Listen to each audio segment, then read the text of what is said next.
భద్రాద్రి కొత్తగూడెం జిల్లా రాజకీయాలు కొత్త టర్న్ తీసుకుంటున్నాయి. కొత్తగూడెం నియోజకవర్గంలో ఎప్పుడు ఏ ఎన్నికలొచ్చినా అందరి దృష్టిని ఆకర్షిస్తుంటుంది. అది భద్రాద్రి జిల్లాలో ఉన్న ఏకైక జనరల్ స్థానం కావడంతో ఎప్పుడూ స్పెషల్ గానే ఉంటుంది.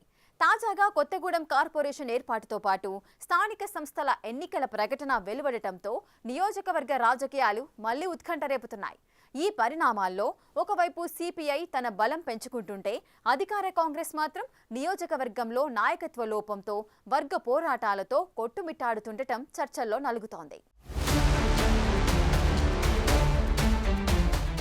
కొత్తగూడెం నియోజకవర్గం రాష్ట్రంలో ఏకైక కమ్యూనిస్టు స్థావరంగా నిలిచింది. సిపిఐ ఎమ్మెల్యే కూనంనేని సాంబశివరావు తన ప్రత్యేక శైలిలో నియోజకవర్గ రాజకీయాలను ప్రభావితం చేస్తున్నారట. సభలు, సమావేశాలు నిర్వహిస్తూ కామ్రేడ్ల బలం పెంచే పనిలో పడ్డారట. ముఖ్యంగా శాసనసభలో తన ప్రావీణ్యాన్ని చాటుకుంటూ ప్రతిపక్ష విమర్శలను అడ్డుకుంటూ అధికార కాంగ్రెస్ ప్రభుత్వానికి అండగా నిలుస్తున్నారు. ఇక ప్రజా అభివృద్ధి, సంక్షేమ పథకాల్లో కాంగ్రెస్ ప్రభుత్వంతో సత్సంబంధాలను ఉపయోగించి నిధులను తెచ్చుకోవటం ఆయన ప్రత్యేకతగా మారింది. సిపిఐతోనే అభివృద్ధి సాధ్యం అన్న సందేశాన్ని కూనంనేని ప్రతి వేదికపై బలంగా వినిపిస్తున్నారట.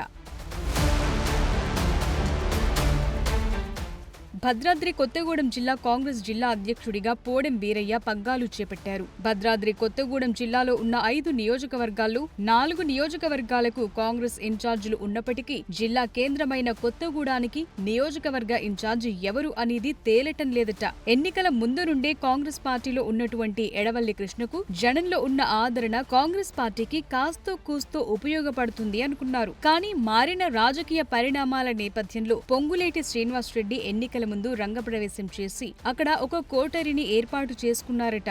దానికి తగ్గట్లే పోడెం వీరయ్య వర్గానికి చెందిన నేత అధికార పార్టీ పేరు చెప్పుకుని కొత్తగూడెంలో హవా కొనసాగించాలని చూస్తున్నారట.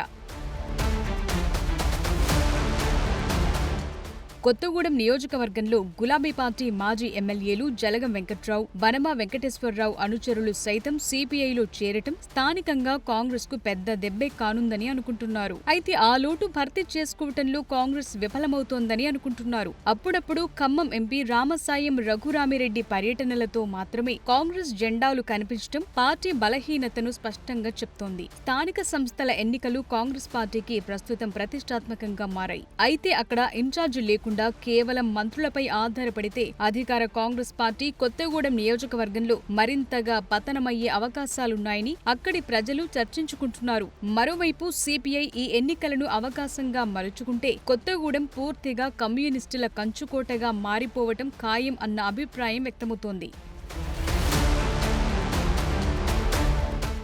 కొత్తగూడెం నియోజకవర్గంలో కాంగ్రెస్ ఇన్ఛార్జిగా ఎవరినో ఒకరిని నియమిస్తే పార్టీ కార్యక్రమాలతో పాటు అభివృద్ధి, సంక్షేమ పథకాలను ప్రజల్లోకి తీసుకెళ్లేందుకు దోహదపడతాయని పార్టీ దిగువ స్థాయి క్యాడర్ అంటోంది. పంచాయతీ ఎన్నికల పోరులో కాంగ్రెస్ పార్టీ అత్యధిక పంచాయతీలు గెలవాలంటే ఇన్ఛార్జిను నియమించటమే మార్గమని అంటున్నారు. స్థానికంగా క్యాడర్కు దిశానిర్దేశం చేసే నాయకుడు లేకపోతే అధికారంలో ఉన్న పార్టీకి నష్టమేనంటున్నారు. జిల్లాలో ఉన్న కాంగ్రెస్ అగ్రనాయకుల ముఖ్య అనుచర గణం వర్గ పోరాటాలను పక్కనపెట్టి సమన్వయంతో ముందుకు వెళ్లకపోతే రాబోయే పంచాయతీ ఎన్నికల్లో కొత్తగూడెం నియోజకవర్గంలో కాంగ్రెస్ పార్టీ ఉనికి మరింత బలహీనపడుతుందనే చర్చ అక్కడ బహిరంగంగానే జరుగుతోంది.